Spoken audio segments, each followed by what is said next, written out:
नमस्कार दोस्तों, आप सभी का इंटेलिजेंट इन्वेस्टमेंट चैनल में स्वागत है। तो आज के वीडियो में देखेंगे 22 फरवरी यानी Monday stock market analysis, Nifty 50 stock. साथ ही हम उन स्टॉक के बारे में बात करेंगे जो आने वाले दिनों में काफ़ी हाईलाइट में रह सकते हो। तो चलिए शुरू करते हैं। अगर आपने आप स्टॉक में डीमैट अकाउंट नहीं खोला है तो मैं नीचे डिस्क्रिप्शन में लिंक दी, वहाँ से आप स्टॉक में डीमैट अकाउंट खोल सकते हो। 1000 rupees sign up bonus free है। साथ ही अगर स्मॉल केस का वीडियो आपने नहीं देखा है वो भी देख सकते हो। तो चलिए शुरू करते हैं। तो यहाँ हम बात करेंगे, जैसे मैंने पिछले वीक में कहा था कि एशियन पेंट, यहाँ देखिए जैसे मैंने अरेंजमेंट दिए ऊपर वाले सभी स्टॉक के, तो वैसे ही वो गिरे और बढ़े। तो मैं आपको सिर्फ टारगेट दूंगा, वहाँ से आपको इंट्राडे बाय करना है या फिर आप स्विंग ट्रेडिंग में बाय कीजिए और सेल कीजिए और ज़्यादा प्रॉफिट कमाए। अगर आपकी होल्डिंग किसी स्टॉक में फंस चुकी है या फिर आपको कोई दिक्कत आती है तो मुझे कमेंट के जरिए बता सकते हैं, मैं हर कमेंट का जवाब देता हूँ। या देखिए हम बात करेंगे अब एशियन पेंट की। तो एशियन पेंट का टारगेट क्या रहेगा, क्योंकि आईपीओ अगर अभी अभी 1 महीने के ऊपर हो चुका है तो इस स्टॉक की क्या मूवमेंट रहेगी। देखिए अभी जब किसी भी कंपनी, बड़ी कंपनी का आईपीओ होता है ना, 1 या 2 वीक में वो कंपनी हाईलाइट में रहती है, बाद में वो चला जाता है, यानी वो कांस्टेंट मूवमेंट के साथ ही वो बढ़ता है, ज़्यादा मूवमेंट नहीं रहती। तो वैसा ही एशियन पेंट के साथ हो रहा है। जब आईपीओ आता तो उस वीक में ज़्यादा मूवमेंट रहती तो अच्छा खासा मुनाफा हुआ था। तो आपको क्या करना है, तो ये देखिए अभी आईपीओ स्टॉक है जो स्टॉक मार्केट के मूवमेंट में चलते हैं। अगर निफ्टी गिरती है तो डेफिनेटली ये नीचे गिरेंगी। तो आपको क्या करना है, देखिए जिन लोगों ने अच्छे प्राइस में एशियन पेंट लिए तो अभी वो सेल करेंगे। मैंने 2200 का टारगेट रखा है और डाउन का 2000 के आसपास का ये डाउनफॉल का टारगेट रखा है। तो ये कम से कम 22 यानी 2200 रुपये तक नीचे जा सकता है। यानी करंट प्राइस के हिसाब से अगर बात करेंगे तो 200 रुपये तक आपको होल्ड करना है, यानी आपको वहाँ से ही बाय करना है। उससे उस टाइम से लेकर 2500 और 3000 का टारगेट रहेगा स्विंग ट्रेडिंग के लिए। तो वहाँ तक जाएगा और नीचे 2200 का मैंने जो टारगेट दिखा है सेम प्राइस है, वहाँ से बाउंस बैक करेगा। तो आपको वैसा ही करना है। इंट्राडे आपको एशियन पेंट नहीं लेना है, अभी भी आपको स्विंग ट्रेडिंग के लिए एशियन पेंट 2200 का टारगेट रखना है। डेफिनेटली 2 या 3% अभी भी नीचे जाएगा और करंट प्राइस के हिसाब से अगर बात करें तो 7 या 8% तक नीचे आसानी से स्टॉक जाने वाला है, क्योंकि काफ़ी हेवी सेलिंग हो सकती है। जिन्होंने भी स्टॉक लिया है तो अभी वो सेल करेंगे। तो आपको 2000 से फ्रेश बाइंग करनी है जो सेकंड टारगेट है, और 2200 से आपको ये बाय करना है और टारगेट रहेगा 2500 के आसपास। मुनाफा लगभग अगर आप बात करेंगे तो एक मंथ के अंदर आपको 15 या 20% का रिटर्न आ सकता है, क्योंकि 5 या 6 बार और कम से कम 2 या 3 बार ये स्टॉक इतनी मूवमेंट देगा। तो बात करते हम, ये देखिए आगे जो स्टॉक है आईपीओ के जो बात करने जा रहा हूँ वो है वेक्टर फूड और बर्गर किंग। तो जैसे मैंने बोला ये स्टॉक आपको स्विंग ट्रेडिंग के लिए नहीं लेना है अभी भी, क्योंकि इतनी मूवमेंट है नहीं। तो आपको अगर लॉन्ग टर्म के हिसाब से लेना है तो ये दोनों स्टॉक बहुत अच्छी, खासकर अगर वेक्टर फूड की बात करेंगे तो कंपनी का परफॉर्मेंस अच्छा है।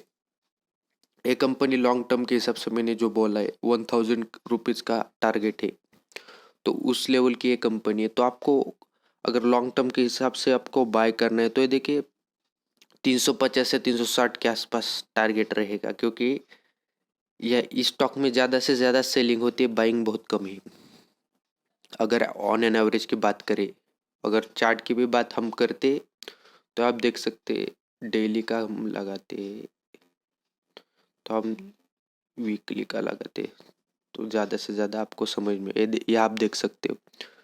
तो जहाँ जिस स्टॉक के आईपीओ के बाद ये स्टॉक कितना गिर गया है तो अभी भी डाउनफॉल ही है।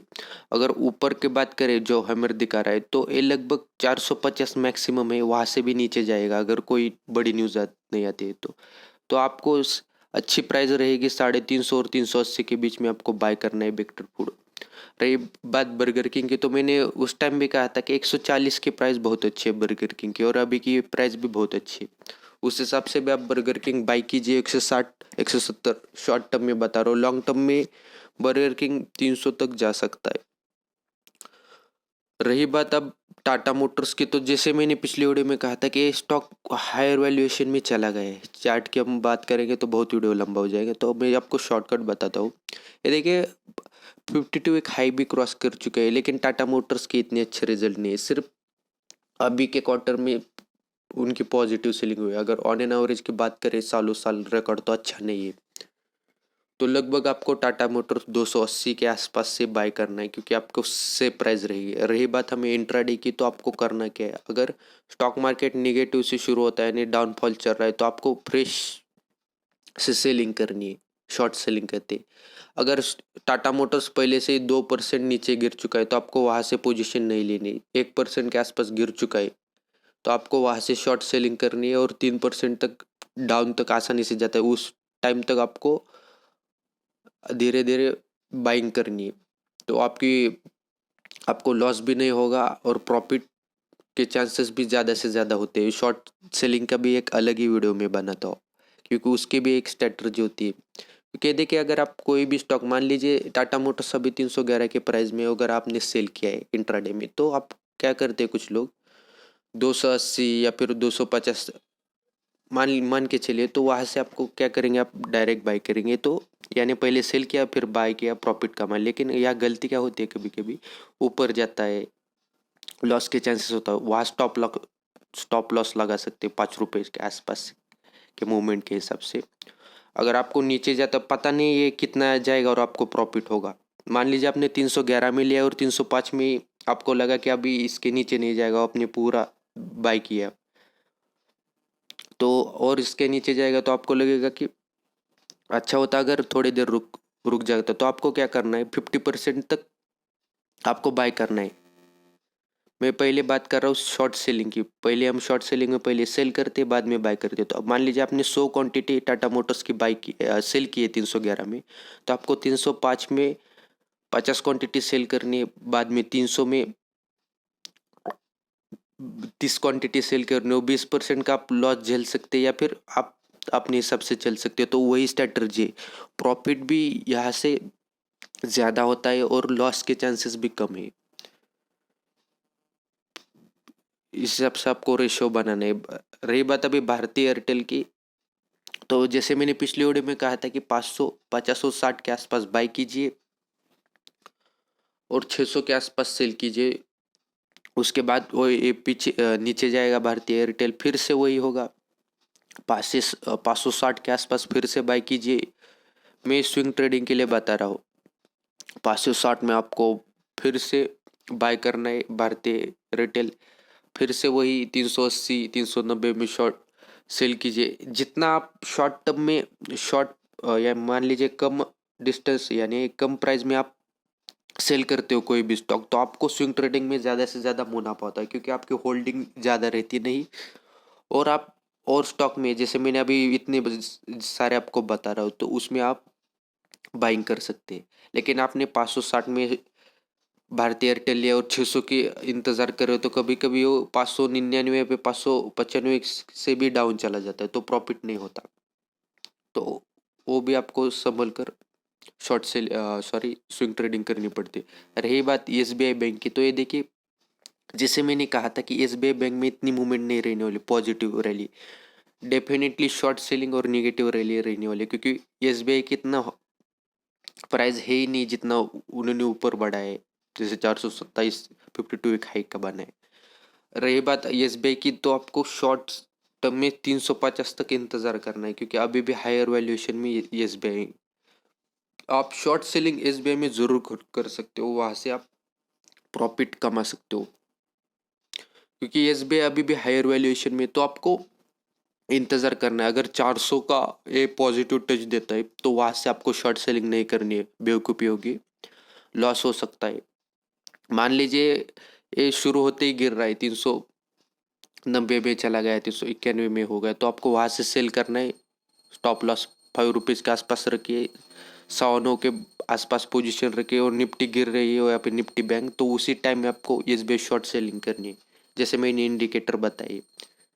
अगर स्टॉक मार्केट से पहले आपको कैसे पता चलता है, तो मैंने आपको पहले से बताई थी, एजेक्स निफ्टी और ग्लोबल मार्केट देखना पड़ता है। एजेक्स निफ्टी हमारी निफ्टी से पहले आधे घंटे पहले ही शुरू होती है, और रही बात ग्लोबल मार्केट है, तो वो तो हमारे से पहले ओपन होता है, या फिर एक दिन पहले अमेरिकी स्टॉक मार्केट होता है, तो उस हिसाब से भी रैली चलती है। तो आपको वही अंदाज़ा लगा कि शॉर्ट सेलिंग करनी है, एसबीआई में उतनी शॉर्ट सेलिंग हो सकती है। रही बात हम रिलायंस कंपनी की, जो जिन्होंने रिलायंस का स्टॉक लिया है, तो मैंने पहले वीडियो में बताया था कि 1900 या 1875 में आप बाई कीजिए, 2050 और के आसपास सेल कीजिए अभी, और 2100 का टारगेट रखिए मैक्सिमम। अभी रिलायंस उतना चला गया है, तो आपको रिलायंस अभी नहीं लेना है, आपको रिलायंस करना है सेल।